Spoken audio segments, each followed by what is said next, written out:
Hello friends, వర్ష వంటలు ఛానల్కి స్వాగతం. ఈరోజు ఈరోజు నేను మీకు టమాటా రైస్ చాలా ఈజీగా ఎలా చేసుకోవచ్చో చూపిస్తానండి. ఇది మా పాప లంచ్ బాక్స్ కోసం చేస్తుంటానండి, మీతో షేర్ చేస్తున్నాను. ముందుగా ఒక కడాయిలో 3 స్పూన్ల నూనె వేడి చేసి అందులో అర చెంచా జీలకర్ర, ఆవాలు, ఓ స్పూను శనగపప్పు వేసి దోరగా వేయించుకోండి. ఇవి బాగా వేగాక ఇందులో 2 ఉల్లిపాయలు వేసి కొద్దిగా వేగనివ్వండి. కాస్త ఉల్లిపాయలు వేగాక ఇందులో ఓ స్పూన్ అల్లం వెల్లుల్లి పేస్ట్ వేసి దోరగా వేయించుకోండి. అల్లం వెల్లుల్లి పేస్ట్ వాసన పోయేంత వరకు వేయించుకోండి.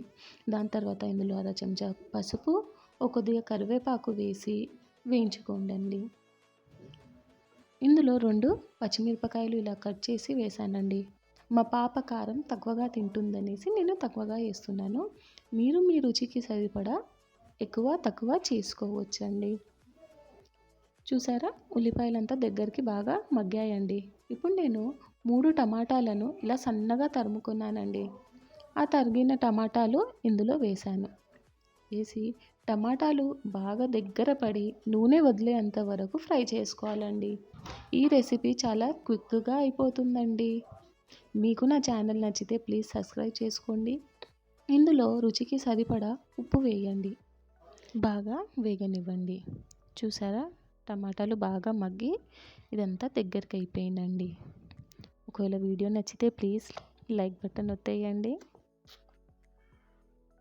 టమాటాలు బాగా వేగాయండి. ఇప్పుడు ఇందులో నేను ముందుగా ఉడికించి పెట్టుకున్న అన్నం వేస్తున్నాను. ఇది ఒక 3 కప్పుల అన్నం ఉంటుందండి. వేసి దీన్ని బాగా కలపాలి. ఒకవేళ మీ దగ్గర రాత్రి మిగిలిపోయిన ఏదైనా అన్నం ఉంటే కూడా దానితో కూడా ఈ రెసిపీ చేసుకోవచ్చు, అంటే చాలా బాగుంటుంది. ఓ 3-4 నిమిషాలు బాగా వేయించుకోండి. ఆ టమాటా ఫ్లేవర్ అంతా అన్నంకి పట్టే వరకు వేయించుకోండి.